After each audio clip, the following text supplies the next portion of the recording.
नमस्कार मित्रांनो, ठरलं तर मग या मालिकेच्या आजच्या भागात आता अर्जुनच्या समोर दोन मोठ्या सत्यांचा उलगडा होणार आहे. आता नेमकं अर्जुनच्या समोर कोणत्या मोठमोठ्या सत्यांचा उलगडा होणार आहे हे पाहूया थोडक्यात. तर आता आपण सध्या इथे पाहतोय की घरामध्ये आता सायली ही नवी बनून वावरत आहे आणि पूर्णा आजी ही सायलीच खूप जास्त लाड वगैरे करत आहे. सायलीला सुद्धा हे सगळं आपल्याबरोबर यापूर्वी सुद्धा घडलंय का असं सारखं जाणवत आहे. तर दुसऱ्या बाजूला आता जी साक्षी शिखरे आहे ती आता म्हणजे पूर्णपणे वेडीपिशी झालेली आहे. साक्षीला आता भीती वाटत आहे की अर्जुन सायलीने आता त्या प्रियाला तर पकडवून पोलिसांच्या ताब्यात दिलेला आहे आणि आता त्यांचं नेक्स्ट टार्गेट मीच असणार आहे. त्यांचा डोळा माझ्यावरती आता तपून असणार आहे. आता ते दोघंजण मला काही सोडणार नाहीयेत. ते दोघं मला खूप जास्त आता त्रास वगैरे देणार आहे. माझ्यापर्यंत जर ते पोहोचले तर मी काय करू नाही. मला स्वतःला वाचवायचंच आहे काहीही करून. मग आता ती तो जो चाकू तिच्या हातात असतो तो चाकू घेऊन ती स्वतःच्या चेहऱ्यावरती वार करायचं ठरवते. ती विचार करते जर माझा चेहराच खराब झाला तर मग मला कोणी ओळखूच शकणार नाही. मग मात्र काहीही फरकच पडणार नाहीये. माझा चेहरा खराब झाला तर आणि तरच मी या सगळ्यातून बाहेर पडू शकणार आहे. माझा चेहरा चांगला राहून चालणार नाही. चेहरा खराब झाला पाहिजे. मग आता ती तिथला चाकू घेते आणि स्वतःच्या चेहऱ्यावरती वार करते. आता पहिला वार केल्यावर तिला खूप जास्त त्रास होतो. तिला खूप दुखायला लागतं. आई गा असं ती जोरात ओरडते आणि मग आरशाच्या समोर उभं राहत म्हणते की नाही काहीही झालं तरी मला हे सगळं करावंच लागणार आहे. मला कुठल्याही परिस्थितीत हे सगळं करायचंच आहे. कारण जर मी हे सगळं नाही न केलं तर मग अर्जुन सायली माझ्यापर्यंत पोहोचतील आणि ते माझ्यापर्यंत पोहोचलेलं मला परवडणार नाहीये. त्यामुळे मी हे सगळं करणार. आणि मग आता तिच्या चेहऱ्यावरती आणखीन जास्त वार करून घ्यायला लागते. आता तिच्या चेहऱ्यावरती तिने इतके जास्त वार करून घेतलेले असतात की आता तिच्या पूर्ण चेहऱ्यावरती वार झालेले असतात. तिचा चेहरा रक्तबंबाळ झालेला असतो. आता त्या चेहऱ्यातून रक्त वाहू लागतं आणि त्यानंतर मग आता इकडे साक्षी ही बेशुद्ध होते. आता सचिनचे फोन साक्षीच्या फोनवरती सतत येत असतात पण साक्षी ही बेशुद्ध असेल यामुळे सचिनचे फोन काही ती उचलत नसते. आता सचिन तिकडे विचार करतो की नेमकं झाले तरी काय. साक्षीला मी एवढे फोन करतोय ती फोन का उचलत नाहीये. सचिन आता साक्षीच्या मोबाईलवरती मेसेज पाठवतो. कधीपासून कॉल करतोय मी तुला काय चाललंय. तुझं फोन का उचलत नाहीयेस. फोन घे माझे. साक्षी आता तरीही फोन उचलत नसते. सचिनला आता भीती वाटू लागते की नेमकं झालं काय असेल. तिकडे तर इकडे साक्षी ही बेशुद्ध अवस्थेतच असते. सचिन घरी येतो आणि घराची डोरबेल वाजवायला लागतो. साक्षी आता दरवाजा उघडण्याच्या मनस्थितीतच नसते. त्यामुळे ती काही बाहेर जात नाही. आता सचिन बराच वेळ बाहेर उभा राहतो. डोरबेल वाजवतो पण तरीही काही रिस्पॉन्स न मिळाल्यामुळे मग शेवटी सचिन आता त्याच्याजवळ जी घराची दुसरी चावी असते त्याच्याने दरवाजा उघडतो आणि घरात येतो आणि हॉलमध्ये बघतो तर काय सर्वीकडे एकदम शांतता शुकशुकाट असतो. सचिन आता साक्षीच्या नावाने हाका देतो. साक्षी साक्षी कुठे आहेस तू. आता साक्षी काही त्याला ओ देत नसते. साक्षी ओ देत नसल्यामुळे मग आता सचिनला प्रश्न पडतो की साक्षी गेली तरी कुठे. साक्षी अशी अचानक गायब कशी झाली. मग सचिन हा विचार करतो की मे बी घरातच असेल कुठेतरी. मी बघतो. सचिन आता हॉलमधून किचनमध्ये डोकावतो. किचनमध्ये साक्षी नसते. मग सचिन आता विचार करतो मे बी म्हणजे बेडरूममध्ये वगैरे असेल. सचिन बेडरूममध्ये तपासायला जातो. एका बेडरूममध्ये साक्षी नसते. तो दुसऱ्या बेडरूममध्ये जातो आणि तिथे तिली रक्ताच्या थारोळ्यात पडलेली साक्षी सचिनला दिसते. साक्षीच्या चेहऱ्यातून इतकं रक्त वावलेलं असते आणि तिचा चेहराही इतका वाईट दिसत असतो की सचिन घाबरतोच पहिला तर पण मग तो स्वतःला कसाबसा सावरतो आणि पहिलो तर साक्षीच्या तोंडावरती तो पाणी मारतो आणि साक्षीला उठवतो. आता तो उठवतो तिला आणि म्हणत असतो, साक्षी काय करून घेतलंस तू हे? स्वतःच साक्षी म्हणत असते, आता मी ओळखता येत नाहीये ना, आता मला अर्जुन साहिली नाही ना ओळखू शकणार, आता ते माझ्यापर्यंत पोहोचू नाहीये ना शकणार. सचिन म्हणत असतो, साक्षी साक्षी अगं किती मूर्खासारखं वागलीयस, तू कळतं का तुला? तू काय अवस्था करून घेतलीस स्वतःची ते एकदा बघ. हे बघ, आता आणखीन वेळ वाया घालवायला नको आपल्याला, ताबडतोब दवाखान्यात जायला हो, चल लवकर तू माझ्याबरोबर.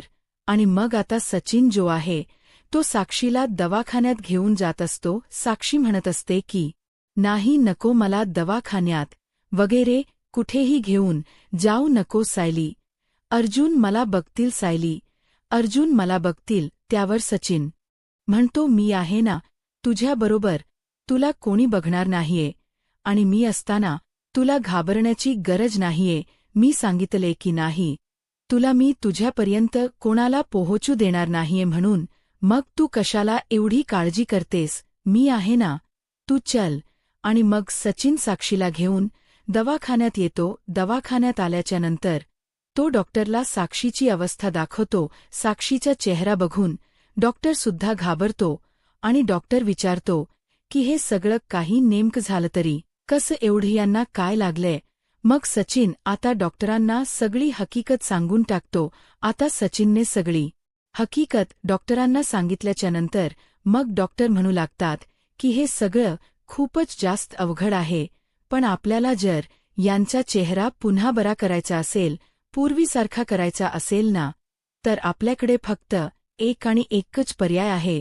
त्याबरोबर सचिन म्हणतो, मी तयार आहे. डॉक्टर, काय पर्याय आहे आपल्याकडे? त्यावर डॉक्टर सांगतात की आपल्याला यांची प्लास्टिक सर्जरी करावी लागेल. जर आपण यांची प्लास्टिक सर्जरी केली तर आणि तरच फक्त यांचा चेहरा बरा होऊ शकतो, नाही तर मग मात्र यांचा चेहरा बरा होईल अशी शक्यता सुद्धा नाहीये. आता डॉक्टरांनी प्लास्टिक सर्जरी करावी लागेल असं म्हटल्यावर मग सचिन म्हणतो, ठीक आहे. तर डॉक्टर म्हणत असतात, पण प्लास्टिक सर्जरीसाठी खूप जास्त खर्च येईल, तो सुद्धा आपल्याला करावा लागेल. आणि त्याचबरोबर मला वाटतं की आपण लवकरात लवकर प्लास्टिक सर्जरीची तयारी करायला हवी आणि लवकरच सर्जरीची सुरुवात सुद्धा व्हायला हवी. नाही म्हणजे काय आहे ना, यांची मनस्थिती ही खूपच बिकट आहे. आपण जर आणखीन जास्त वेळ वाया घालवला तर त्यामध्ये खूपच जास्त आपलं नुकसान होईल आणि मग चेहरा पुन्हा रिकव्हर होण्याचे चान्सेस सुद्धा कमी होतील. त्यामुळे जितकं लवकर शक्य होईल तितकं लवकरात लवकर पैशांची अरेंजमेंट करा आणि प्लास्टिक सर्जरीसाठी तुम्ही तयार रहा. आता डॉक्टरांनी हे असं सांगितल्यावर साक्षी घाबरलेली असते. त्यामुळे डॉक्टर साक्षीला म्हणतात, हे बघा मिस साक्षी, तुम्हाला घाबरण्याची आणि काळजी करण्याची काही सुद्धा गरज नाहीये. तुमची प्लास्टिक सर्जरी अगदी सोप्या पद्धतीने होईल. अहो, याच्यापेक्षाही कितीतरी पटीने वाईट चेहरे आमच्याकडे येतात. पण साक्षी डॉक्टरांना काही न बोलता तिकडून निघून जाते. सचिन डॉक्टरांना सांगतो, डॉक्टर, मी प्लास्टिक सर्जरी करायला जे काही लागेल ती तयारी करायला घ्या, मी तिला समजून घेऊन येईन. आता डॉक्टर, ठीक आहे, मी तयारीला लागतो असं सांगतात.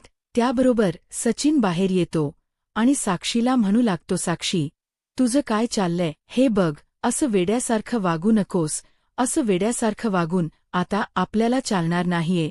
ऑलरेडी तू खूप मूर्खपणा केलेला आहेस. तोंडावरती हे सगळे वार वगैरे करून घेऊन आता आणखीन वेडेपणा करू नकोस प्लीज. अगं, हे बघ, तुझ्या हे तोंडावर जे वार वगैरे झालेत ना, ते सगळं बरोबर नाहीये. यामुळे तुला आणखीन जास्त त्रास होऊ शकतो. आणि तसंही उलट जर तू प्लास्टिक सर्जरी करून घेतलीस ना, तर ते तुझ्यासाठी चांगलं असेल, तुझ्या भल्याचंच ठरेल. ते प्लास्टिक सर्जरीनंतर मग तुला कोणीही ओळखूच शकणार नाही. तुझा चेहरा तर बदलून जाईलच, त्याचबरोबर तू तुझी आयडेंटिटी सुद्धा बदल आणि मग त्यानंतर बघशील मग काहीही फरकच पडणार नाही. पण जर तू प्लास्टिक सर्जरी केली नाहीस ना, तर मात्र तुझा चेहरा अजूनही ओळखता येतोय हे बघ साक्षी, ऐक माझं प्लीज, मी तुला त्या दिवशी प्रॉमिस केलेय की अर्जुन सायलीपासून तुला वाचवण्याची सर्व जबाबदारी माझी आहे आणि त्यामुळे तुला घाबरायची गरज नाहीये. तुला कसं वाचवायचं, यांच्यापासून काय करायचं, या सर्व गोष्टींना मला अगदी व्यवस्थित माहिती आहे.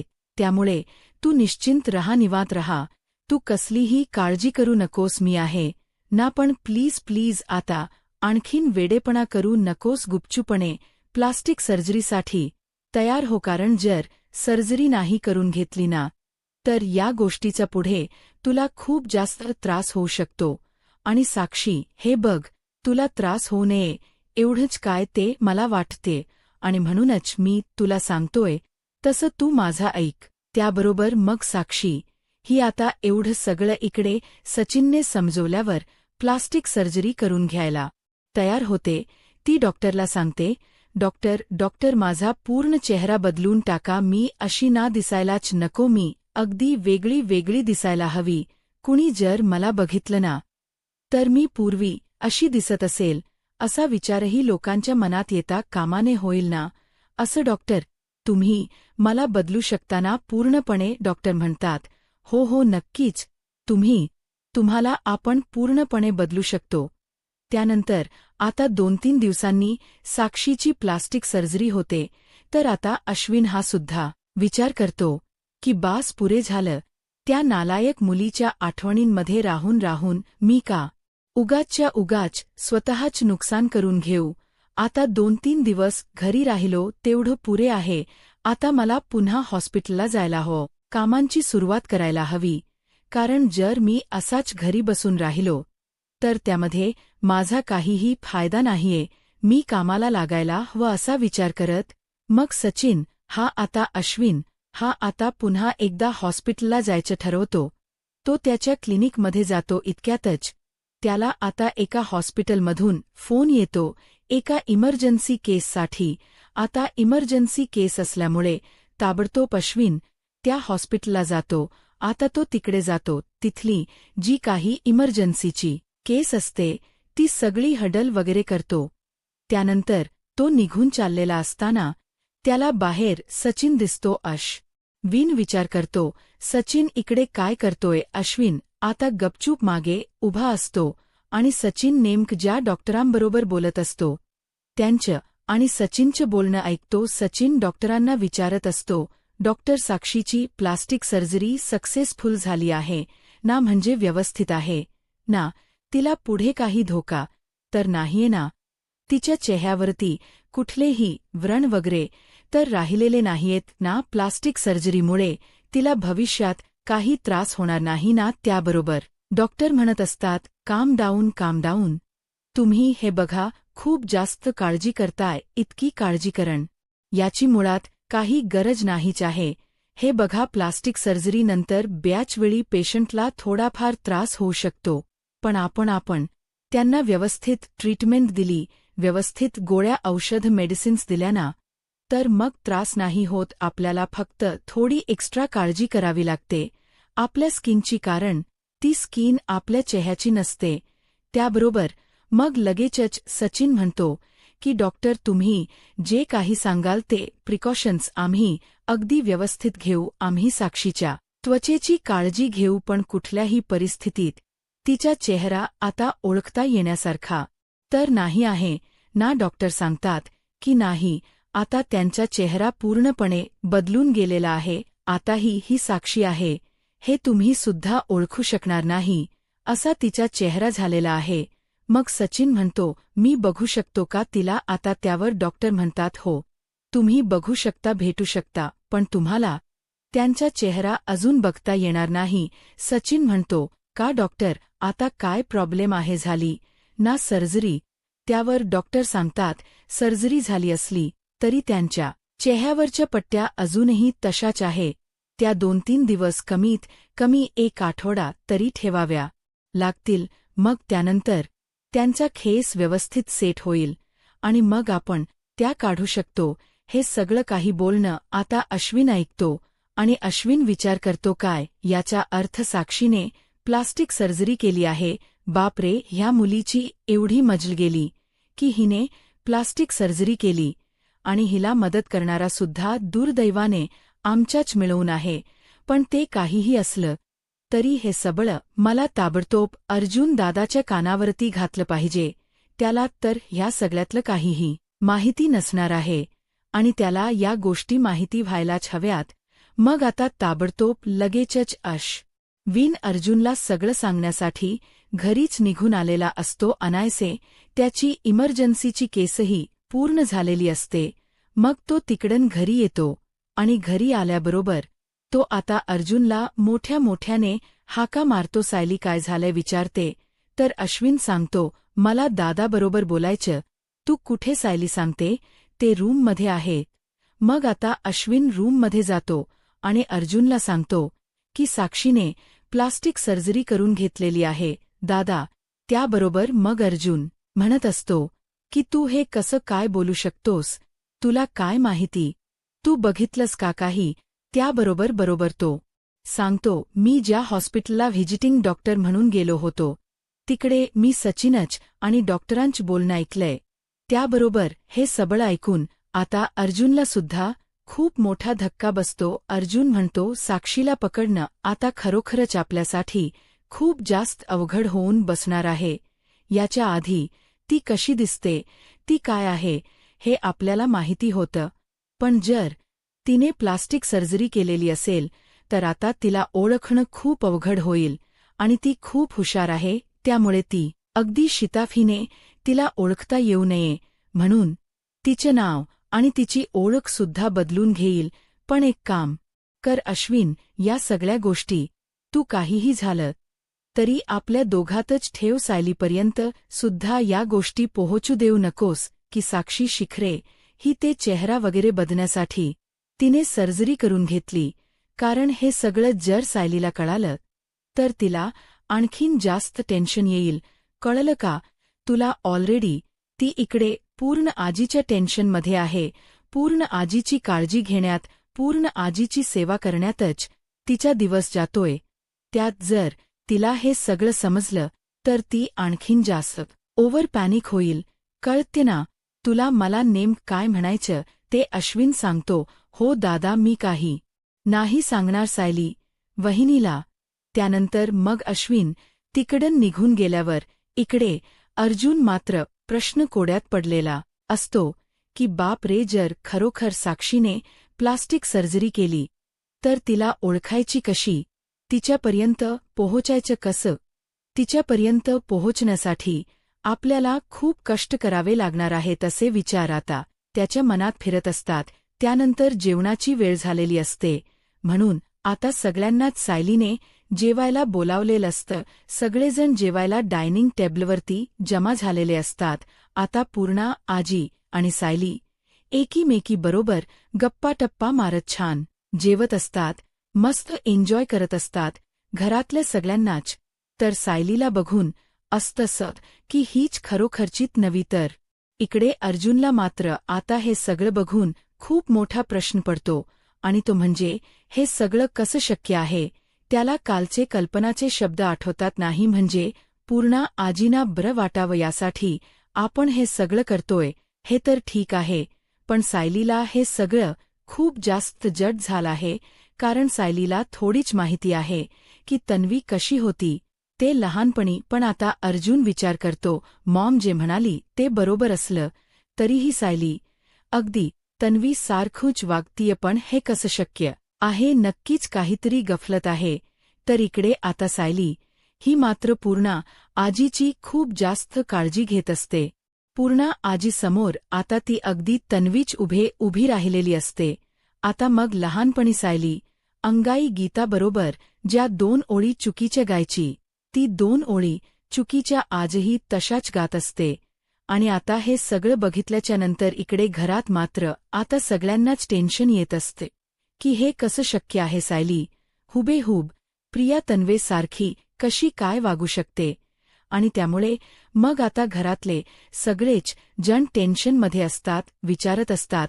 पण सगळ्यांना वाटत असतं की एका अर्थी जे सुरू आहे ते चांगलं आहे. त्याच्यामुळे कमीत कमी पूर्णा आजीची तब्येत तर व्यवस्थित राहते. तर इकडे दुसऱ्या बाजूला आता जो अर्जुन आहे तो विचार करतो की नाही, नक्कीच पाणी कुठेतरी मुडते, काहीतरी आपल्याला तपासावं लागेलच. सायली हुबेहूब कशी काय तन्वी सारखी वागू शकते, इतका कसा काय योगायोग होऊ शकतो. मग आता सायली ही बेडरूममध्ये आल्यावर अर्जुन तिला म्हणतो, मी तुझ्या पायांना चांगलं मसाज करून देतो, तुला बरं वाटेल. त्यावर आता ती सांगते की नाही, नको, काही गरज नाहीये. अर्जुन म्हणतो, असं कसं, मी दमल्यावर तू माझ्यासाठी करतेस की नाही, काही वेगळं. मग आता तू गप्पणे बसायचं, मी तुझ्यासाठी करणार. आणि मग अर्जुन आता सायलीच्या पायाचं छानपैकी मसाज करायला घेतो. आता अर्जुन जेव्हा सायलीच्या पायाच मसाज करत असतो त्यावेळी त्याच्या लक्षात येतं तन्वीच्या पायावरती तुळशीपत्राची खून होती. तीच खून सायलीच्या पायावर तपासायला हवी. अर्जुन आता सायलीच्या पायाकडे बघतो आणि पायाच्या तळव्यावरती त्याला ती तुळशीपत्राची खून दिसते. तुळशीपत्राची खून बघितल्यानंतर अर्जुन विचार करतो, याचा अर्थ सायली हीच खरीत नवी.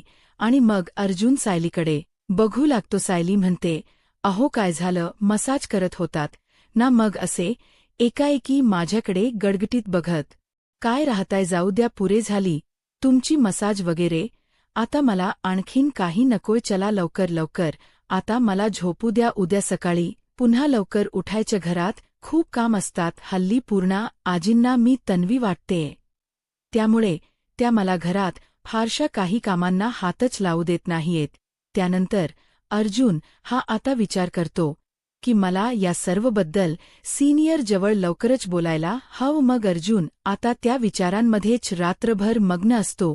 तो तसाच जागा राहतो. त्यानंतर दुसऱ्या दिवशी सकाळ आता अर्जुन रविराज काकांकडे येतो आणि रविराज काकांना तो सांगत असतो, सिनियर, म्हणजे मी जे बोलेन ते तुला कितपत पटेल आणि कितपत नाही पटणार हे मला माहीत नाहीये, पण मी खरं सांगतो तुला, मी ना काल रात्री सायलीचा पाय तपासला. त्यावर रविराज काका म्हणतात, पाय तपासला म्हणजे? त्यावर अर्जुन सांगत असतो, ॲक्च्युली ते काय झालं म्हणजे लहानपणी तन्वी जसं वागायची सायलीसुद्धा हुबेहूब तसंच वागते. पूर्णा आजीला जेवायला काय घालतीये, पूर्णा आजीबरोबर अंगाई गीत काय गातीय आणि बरोबर तन्वी जे शब्द बोलायचे तेच काय बोलतीये, ते सगळं बघून मला जरा विचित्र वाटलं, म्हणून मी सायलीचा पाय तपासला. तन्वीच्या पायावर आपल्या तुळशीपत्राची खून होती आणि तीच खून प्रियाने स्टॅट्यू बनवून घेतली होती स्वतःच्या पायावरती, पण सायलीच्या पायावरती सुद्धा ती खून खरोखर आहे. आणि म्हणूनच मला असं वाटतं की आता काही होणार नाहीये. कितीही ओरडलीस, ज्या काहीही केलंस, हातपाय आपटलेस, तरीही हकीकत बदलणार नाहीये. तू एक खुनी आहेस, तू एक गुन्हेगार आहेस आणि तुला तुझ्या कर्माचं फळ मिळणार आयुष्यभर. तू इथेच तुरुंगात सडत राहणार, कळलं तुला? आजपर्यंत आम्हा लोकांना जो काही त्रास दिलायस ना, त्याच्या दुप्पट त्रास तुला होणार. त्याबरोबर मग मात्र रिया गप्प राहते. आता पुढे काय होईल हे पाहायला आत्ताच माझा महाराष्ट्र या यूट्यूब चॅनलला सबस्क्राईब करा. धन्यवाद.